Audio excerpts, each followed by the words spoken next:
ating tatalakayin itong nagkontrahan, ustads versus ustads. Kaugnay sa footnote ng Quran nila kung sinasamba ba si Muhammad. So against yan sa tawhid. Dahil yung tawhid ay si Allah lamang ang dapat sambahin. No? Wala nang iba. Pero may naipit at umamin na hindi lang pala si Muhammad ang sinasamba. Marami pang sinasamba.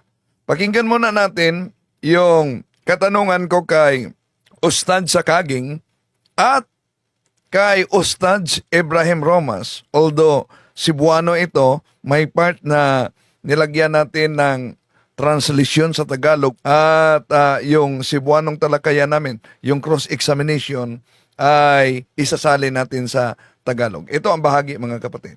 Ginamit mo kanina ang aklat na sinamba si Santa Maria, therefore dinyo siya.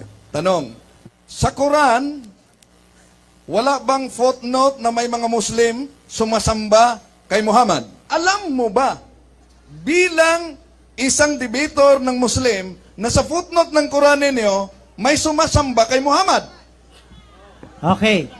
Okay, ulitin ko lang po, linawin ko lang ulit, mas malinaw po. Kaya nga po, wala pong Muslim na sumasamba kay Propeta Muhammad. Sunod nga pangutana. Ingon ka man kaganiha, niabot kag idol. Ang akong pangutana. Wa ba'y Muslim nga nag-worship kang Muhammad? Igsoon, daghang mga Muslim, dili lang kay Muhammad. Daghang Muslim na nagsimba sa baliti. Baliti ha? Dili lang si Muhammad. Naay mga Muslim musimba og lubong. Naay mga Muslim musimba og mga larawan. Naay mga Muslim musimba og kwarta. Daghang kayo. Okay. Di ba sila nagkakaisa? Na may mga Muslim, di lang si Muhammad ang sinasamba.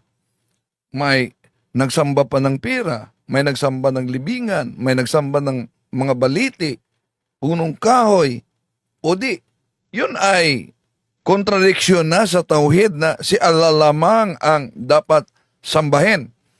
Yung debate kasi namin ni Romas, Ustad Ibrahim Romas, patunayan niya na ang Islam ay tunay na relihiyong tatag ni Allah.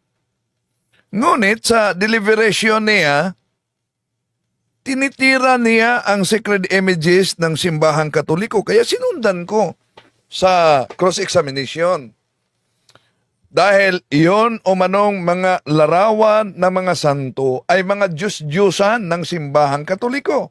Imagine, ang paksa namin dapat patunayan niya na ang Islam ay tunay na relihiyong tatag ni Allah. Pero, binanata niya ang sagradong imahen sa simbahang Katoliko at sabi niya, mga Diyos-Diyosan ng simbahan. Kaya, sinundan ko sa katanungan, mga kapatid. Sunod nga pangutana. Ingon ka man kaganiha, Sunod na tanong, sinabi mo kanina. niabot kag idol. So, nag-object ako dyan sa moderator dahil umabot siya sa talakayang Diyos-Diyosan, idol. Ang akong pangutana. Wa ba'y Muslim nga nag-worship kang Muhammad? Ngayon, ang tanong ko, dahil umabot siya sa talakayang Diyos-Diyosan, idol, so tinanong ko siya, wala bang Muslim na sumasamba kay Muhammad? Abay, mabigla ka sa sagot niya. Sa marinig ninyo sa background, mga kapatid, may isang Muslim na babae na nagsabi, wala. Igsoon, daghang mga Muslim, dili lang kay Muhammad. So ito na. Ang revelasyon ni Ustad Ibrahim Romas, sabi niya, mga kapatid, maraming mga Muslim, hindi lang kay Muhammad.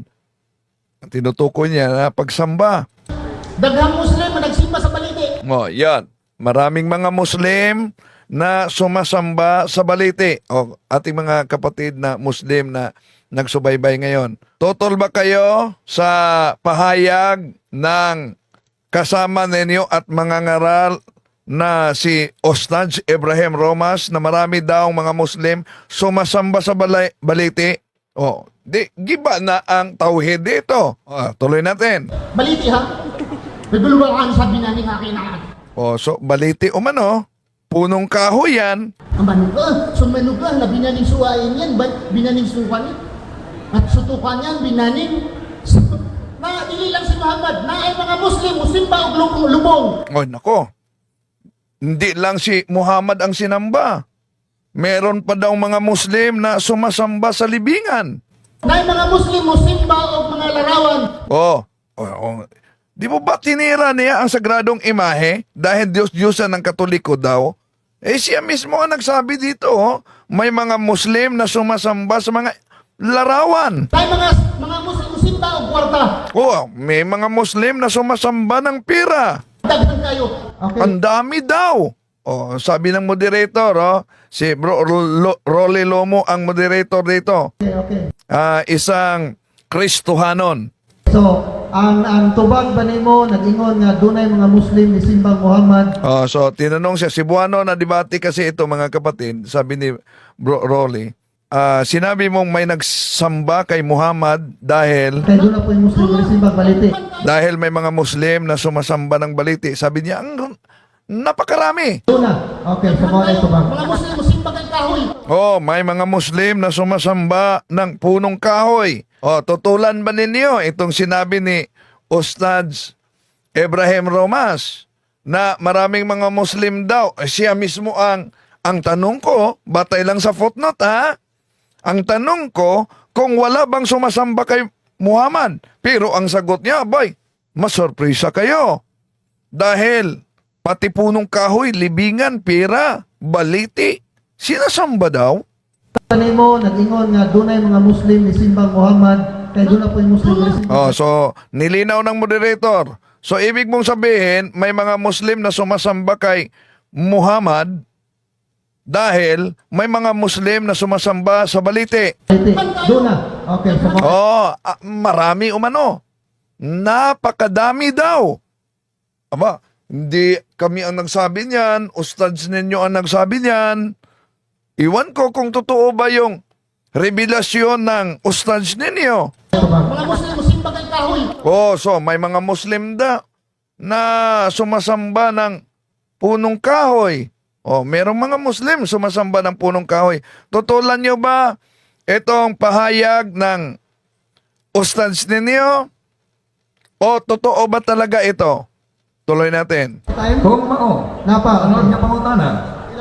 Kaya sinabi ko, kung gayon, sunod na katanungan. Minuto kayo, pila ka minuto. Ha? Sabi na mo dahil, sandali muna. Ilan na lang minutos? Doon na pa yung 8 minuto.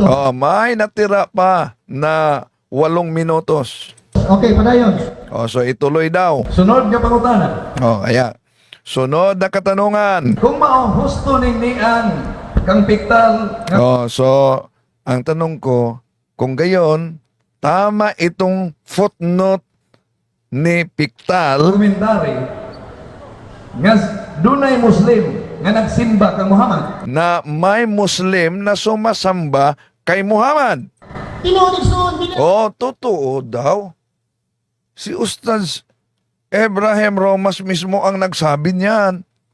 Mangangaral yan ng Islam, Ustadz yan. Totoo ha? Siya ang nagsabi. Totoo, sinasamba si Muhammad.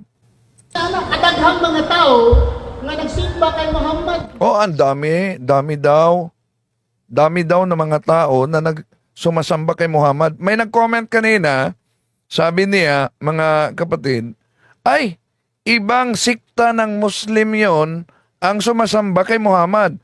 Kung yun ang komento mo na ibang sikta ng Muslim, kontra na naman yan sa sinasabi ng kapatid ninyong si Ustadz Bashir Sakaging na kaming mga Muslim ay nagkakaisa. Hindi kami nagdidebate dahil iisa lamang at hindi kami nagkawatak-watak gaya ng mga Kristiyano.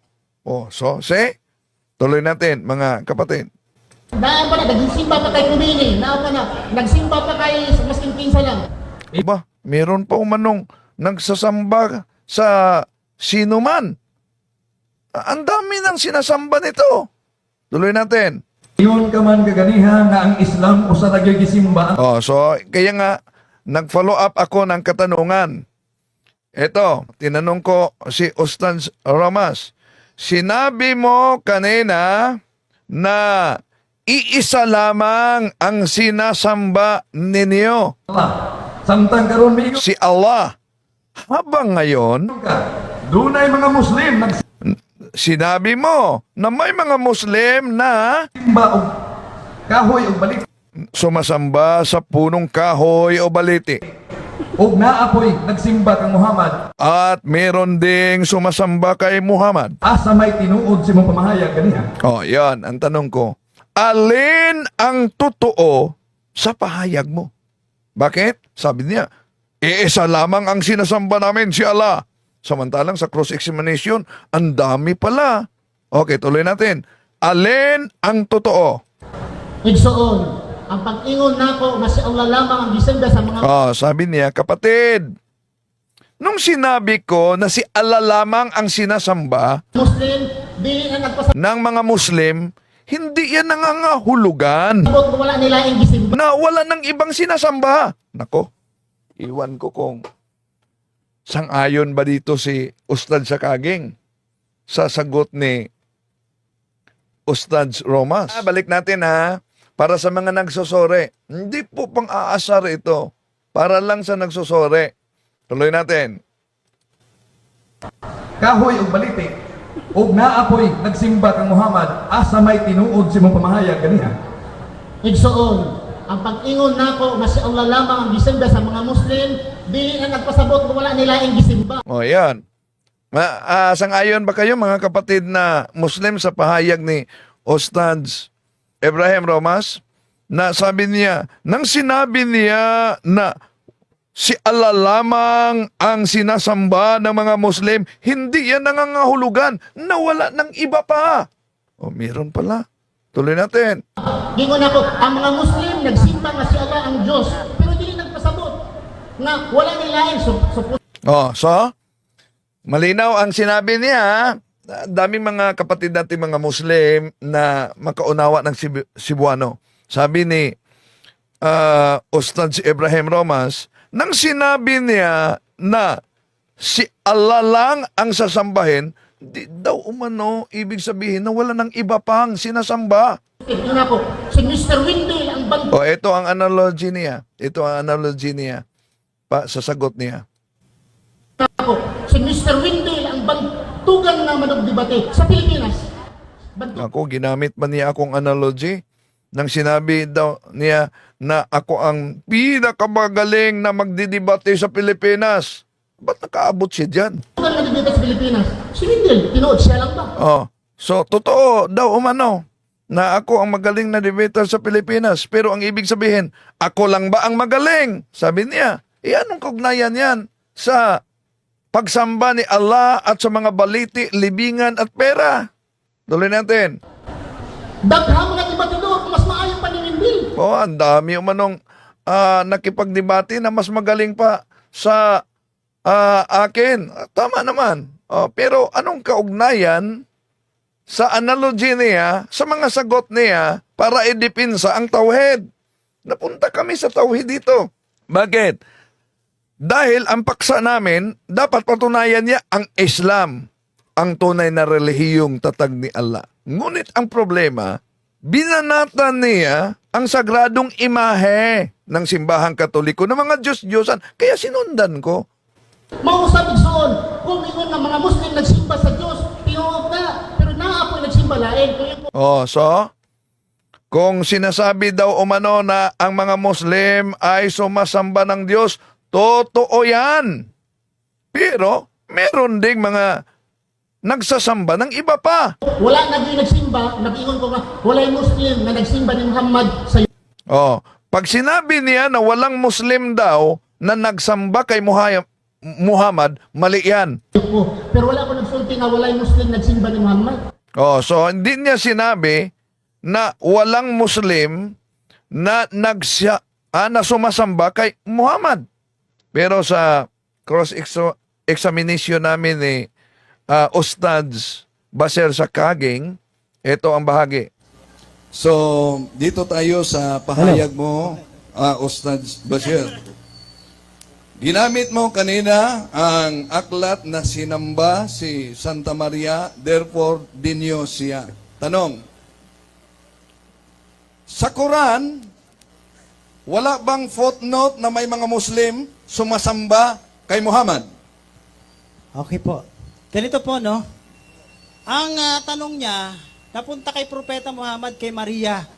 No? Ang layo. O, sasagutin po Objection, natin. moderator. Sumasagot ako. Sumasagot ako. Objection, moderator. What is the objection, basis? Objection, clarify. Ang layo daw sa aking tanong. Di po ba dapat tindigan niya yung tauhid, pero napunta siya sa mga aklat katoliko na si Santa Maria daw ay sinasamba, therefore dinios, para sa simbahang katoliko, mga kapatid. Pag mabasa natin, tandaan natin ito pag mabasa ninyo ang salitang pagsamba, hindi yan nangangahulugan na yung salitang pagsamba na yan ay pagdiyos na. Dahil may pagsamba na ang kahulugan ay to honor. Halimbawa, sa 2 Chronicles chapter 29 verse 20, ito mabasa natin sa King James Version. And David said to all the congregation, now bless the Lord your God. And all the congregation blessed the Lord God of their fathers, and bowed down their heads, and worshipped the Lord and the kings. So, makita natin diyan ang ginagamit, worship the Lord and the king. Pero, kung tingnan natin ang mabasa sa naturang salin, ibang version mga kapatid. Ito ang mabasa sa Good News. Anong ibig sabihin ng worship?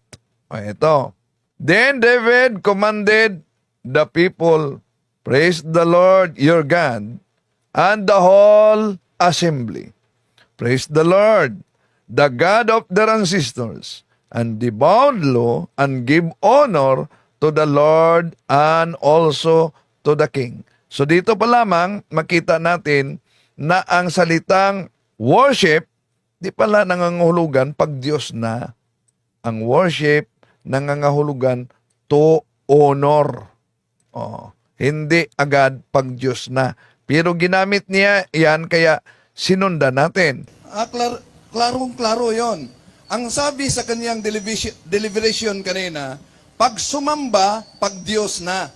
Kaya, tinanong ko, kung diniyos si Santa Maria dahil may salitang pagsamba sa footnote ng kanilang Quran, wala bang mabasa na si Muhammad sinasamba?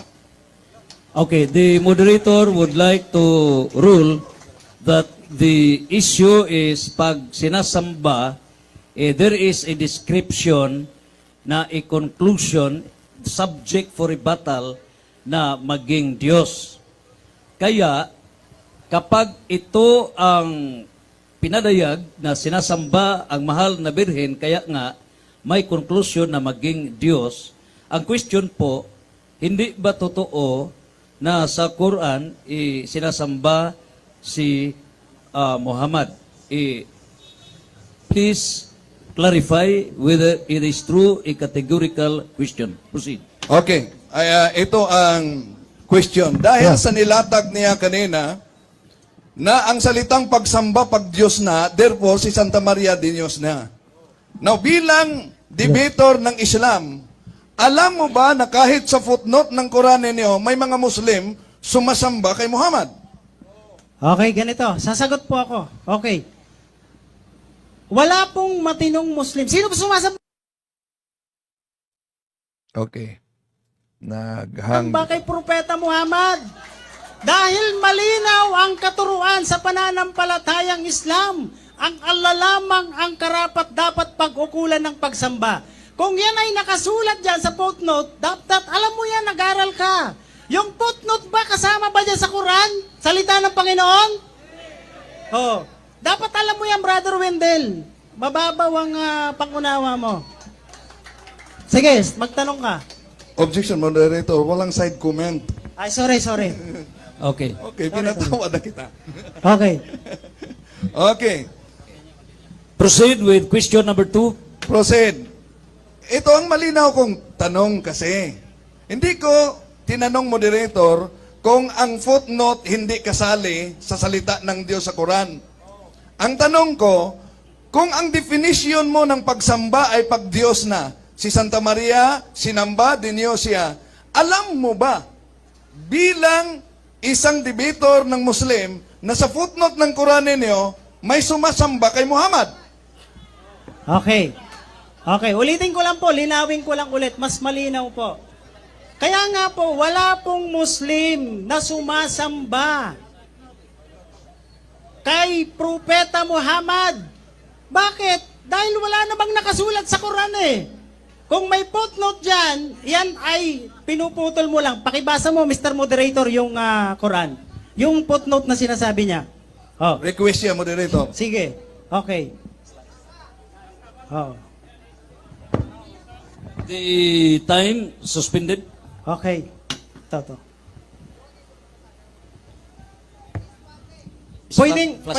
Pwedeng buo para at least paki-explain na rin sa mga audience natin. Ako nahahawak. Okay, lang.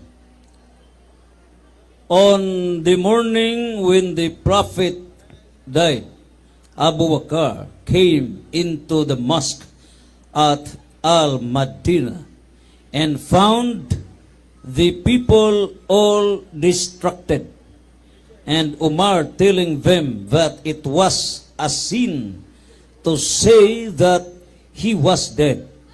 And Bakr went and ascertained the truth, and coming back into the mosque, cried, "Lo, as for him who worshipped Muhammad, Muhammad is dead." Again, lo, as for him who worshipped Muhammad. Okay, pakituloy niyo po. Proceed. But as for him who worshipeth Allah, Allah is alive and death not. Then he recited this verse, and it was I, if the people had not known till then that such a verse had been revealed. Pakiulit nga po dito. Dito. Pakiulit lang po. Sige. Ito po, for him. Ito to. And it was as Ito po, for him. Okay. Para For maintindihan nila. him, Okay. for him Okay. who worshipped Muhammad. Okay. Period. Saglit lang po. Muhammad Okay. is dead. Okay, Muhammad is dead and But as for him okay. who worshipped Allah, Okay, Allahu Akbar. Okay. Sige. Allah is alive. Okay, mashallah. Sige. Proceed. Okay, paki-explain mo nga, Mr. Moderator.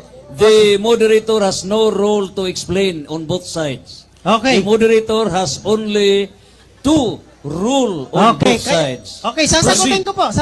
Tanong. Sasagutin ko po yun. You Oras have the ko. floor. Yes, okay.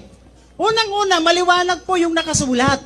Kung sino daw ang sumasamba kay Muhammad, si Muhammad ay patay na. At kung sino naman ang sumasamba sa Allah, ang Allah ay nananatiling buhay. Oh, pinutol niya eh.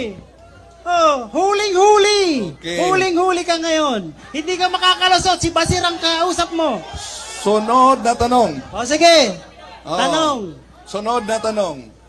Itong nakasulat sa footnote ninyo na pilit mong iniwasan, who worship Muhammad, ito ba'y present tense o past tense? Okay, ganito yon. Yan po ay pinapakita dyan nung kay Propeta Muhammad, nung siya po ay namatay na, may mga tao na nalungkot sa sobra at ayaw na nilang mag-ibada, magsamba. Kaya nga, sabi ng isa, si Abu Bakar, sabi niya, kung kayo ay sasamba sa Allah, si Muhammad ay patay na, pero ang Allah nananatiling buhay, kaya dapat siya ang sambahin. Maliban sa kanya, wala nang iba. Yan ang maliwanag. Oh. Moderator, ulitin ko ang tanong. Ang binasa ng moderator ay nagsabi, for him who worshipped Muhammad, Oh, ang worship na ginagamit dito, present tense o past tense? oh, ganito yon.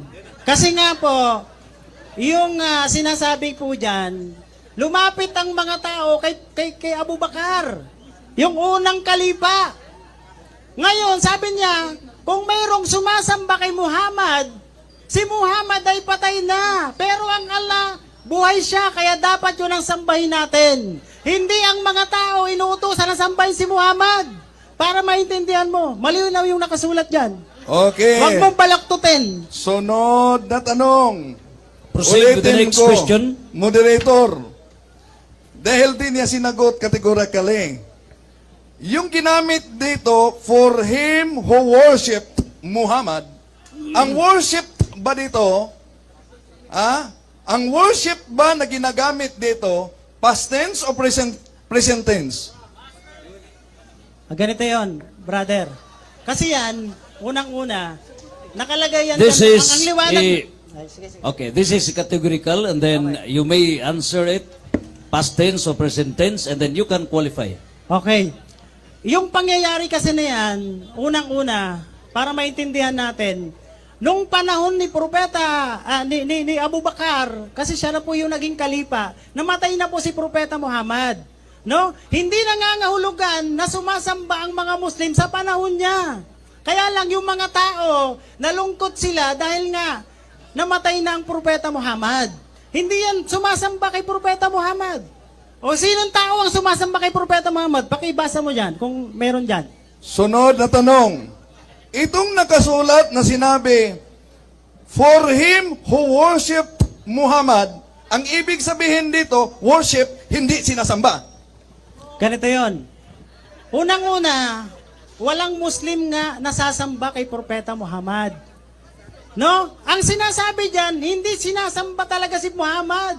Yung panahon na yon, nalungkot yung mga tao dahil sobrang lungkot nila, namatay na si Propeta Muhammad. No? Kaya nga sabi dyan, kung sasamba kayo kay Muhammad, patay na siya. Pero kung sasamba kayo sa Allah, ang Allah palaging buhay at kailanman hindi siya mamamatay. Yan. Yan ang nakasulat. Maliwanag. Huwag mong putulin, Wendell. Hindi Huwag ko, mong putulin. moderator, categorical question. Ang tanong diyan, nakasulat dito, for Mr. him Moderator, who worshipped Okay. Objection. Okay, Paulit-ulit. the issue has already been repeated. Categorical. Repeated. The answer has been repeated, and then you may reserve everything during the rebuttal. Proceed with kilometric questions. Proceed. Okay, follow-up question. Batay dito. Ibang question. Pag sinabing, he who worshipped Muhammad, sino itong tinutukoy na worshipped Muhammad? Kristiyano, Muslim? Wala ngang Muslim na sasamba kay Propeta Muhammad. Ayan ang liwanag na nga dyan eh. Sinabi na nga dyan ni Abu Bakar, kung kayo sasamba kay Muhammad, si Muhammad patay na.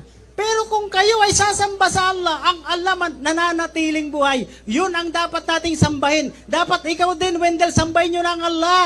Kung mapansin niyo ang paliwanag, ang sabi daw ni Abu Bakar, kung sasamba kayo kay Muhammad, si Muhammad ay patay na. Kaya nga tinanong natin, past tense ba ito? Present tense. Iba yung sasamba. Di ba ba? At iba yung sinasamba o sumamba. Kaya nagkukontrahan dito, kapwa ustads. Yung isang ustads umamin naman na ang daming mga Muslim sumasamba kay Muhammad. Okay, tuloy natin. Para nang sa ganun, magtagumpay tayo dito sa mundo at higit sa kabilang buhay. Takbir! Allahu Akbar. O yun, yung Bakit sinabi ni Abu Bakar na worship Muhammad kung walay nagsamba kay Muhammad? Ganito. Ganito po yun. Unang-una, yung sinasabi ni Abu Bakar, kasi nga po, yung kwento po niyan, yung panahon na yan, nalungkot na yung mga Muslim, ayaw na nilang mag-ibada kasi nabigla sila, namatay na si Propeta Muhammad. No? Kasi dapat maintindihan natin yung tauhid. Kapag tumigil tayo sa pagsamba, ibig sabihin doon, nasa tao lamang tayo. Pero kung patuloy tayo sumasamba, yun ay para lamang sa Allah. Kaya nga sinasabi dyan, kung kayo ay sasamba kay Muhammad, si Muhammad ay patay na. Pero kung kayo ay sasamba sa Allah, ang Allah palaging buhay, mananatili, magpakailanman. Siya ang sambahin nyo. Yan ang maliwanag. Paulit-ulit na lang yung tanong eh. Wala bang ibang bago? Okay. Sunod na tanong. Totoo ba, o alam mo ba bilang debater ng mga Muslim, na itong Allah ay sinasamba na ng mga pagano noon at may 3 anak batay mismo sa introduction ng Quran? Totoo o hindi? Okay, ganito po. Totoo po yun. Bakit? Bago kayo maging masaya, ganito po yun. Ang Propeta Muhammad ipinadala sa loob ng 23 years. Bakit? Para yung mga peking Diyos, kasi sabi nga ng Quran, pinadalang mga propeta, para yung tao hanguin sa peking pagsamba sa ibang Diyos, maliban sa Allah. Ano sabi? Si Propeta Muhammad, ayon sa kasaysayan, meron siyang naipalabas na 360. Tapusin ko na lang to. Tapusin ko na lang yung sagot ko. Okay? O, tapusin ko na lang. Kaya nga, mayroon 360 idols. Hindi lang po yung 3, Ka Wendell, para maintindihan mo. 360 idols. Yun lang ang inabot mo eh. Pero 360 pala. Oh, dapat nilaliman mo pa ang pagre-research mo para malaman mo ang katotohanan. 360 idols. Pero ang mga pagano, kilala nila ang Allah, kaya nga mayroong Allah. Ang problema lang, tinatambalan nila ang Allah. Kaya ang tawag sa kanila, mga pagano, dahil sumasamba sa Diyos-Diyosan, sa peking Diyos, maliban lamang sa Allah. Takbir! Allahu Akbar. O yun. O, tapos na. Paano? Tapos na? Okay. Time is up for 10 minutes interpolations. Okay, yun mga kapatid. Ha? Ang saya-saya. Alam nyo, dalawa yung pinagkasundan, 2 tindig yon. Pero biglang nagbago. Nagiging isa na lang ang tindig. Pagkatapos, rebuttal, nagkausap sila sa moderator kasi, rebuttal and then conclusion. Okay na lang. Para mas madaling matapos, no? Ang naturang talakayan. Pero dami ko pang dapat itanong sa mahal nating kapatid kaugnay sa paksa namin. Comparative kasi yon, Trinity at Tauhid. Pero merong hamon. May hamon yung si Indasan. Iwan ko kung susunod na ba ito. Walang personalan. Kawendel, hinahamon kita ng debate. O si Karashid po ito, ha? Imam ng Masjid al-Bruhan. Tayo naman ho ang magharap. Okay. So sa mga kapatid natin, sige nga, dahil sa paksa na Quran versus Bible, na talakay na natin yan sa isang magidoong talakayan. Tauhid versus Trinity, na talakay na yan. At Islam, totoong relihiyong tatag ni Allah, na talakay na yan. Sa inyo mga kapatid, ano ang posibleng magandang topic na dapat tatalakayin namin ni Ustad Indasan? Paki-comment kayo. Maraming salamat. Di po natin layunin ang ating mga kapatid na saktan at kung nasaktan man sila, sorry po. Humingi ako ng paumanhin sa inyo. Pero tiisin nyo lang sana dahil walang pagkakaiba yan sa isang sugat na paggagamutin sa napaka-epektibong gamot, maramdaman niyo talaga ang hapdi, ngunit sa likod niyan ay may kagalingan. Totoo yung sinasabi sa Catechism of the Catholic Church na palaging ginagamit nila 841 na ang mga Muslim na naniniwala sa isang Diyos, sa Diyos ni Allah, sa Diyos ni Abraham, sila din ay makakamit yung kaligtasan.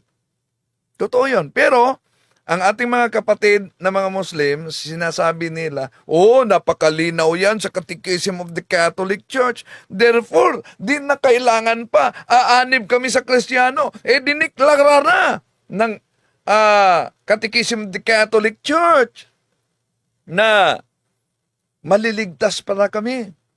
Merong footnote niyan. Ang footnote diyan ay Lumen Gentium number 16. Through no fault of their own, do not know the true church of Christ or His Gospels, but nevertheless seek God with sincere heart, and try in their actions to do His will, as they know it through the dictates of their conscience, they to may receive salvation. At ang karugtong sa Catechism of the Catholic Church 846, outside the Catholic Church, there is no salvation. Yung sinasabi na ang mga Muslim na kumikilala sa iisang Diyos, hindi ibig sabihin na si Allah at ang Holy Trinity ng mga Kristiyano ay iisa. Ibig sabihin, meron tayong communality sa kanila. Sila'y monotheism, tayo'y monotheism, iisa ang Diyos na pinaniniwalaan nila. Ang Katoliko ay naniniwala din ng iisang Diyos, yung Trinity, no? Na mabasa natin sa 1 John chapter 5 verses 6 up to 7, for there are three that may record in heaven, the Father, the Word, and the Holy Ghost, and these three are one. Pero, di ibig sabihin dahil pareho tayong monotheism, isa ang Diyos ninyo, isa ang Diyos na pinaniniwalaan namin, ngunit may misconception kayo, interpretation na tatlong Diyos ang pinaniniwalaan ng mga Kristiyano. So may communality tayo sa monotheism. Iisang Diyos. Halimbawa, si Bro Jando may isang asawa. Ako may isang asawa. May communality kami. Isang asawa. Pero hindi ibig sabihin na ang asawa ni Bro Jando, dahil ako may isang asawa, siya may isang asawa, pareho kaming, ang asawa niya, asawa ko rin. Ganon din ang Allah. Kahit may isang Allah na tinatalakay natin sa Old Arab, Pagan Arab, Al-God, La Ismon, meaning Mon God. At itong si Allah ay nag-asawa sa Diyos-Diyusan na araw. Sa Latin, yon ang tinatawag na Sol Invictus, the unconquered sun, na sa Arabic ay tinatawag na Akbar. Si Akbar at si Allah ay nag-aasawa. At sila'y nagkaanak ayon sa mabasa natin sa Quran, Kapitulo 53, 19-21, mga kapatid. Sino ang kanilang anak? Tatlo yun. Ang anak nila, si Al-Osa, Al-Manat, at Alat. Yun. Kaya, kailangan nating ihayag ang katotohanan para sa mga naghahanap ng katotohanan, mga kapatid. To make His message known is our responsibility.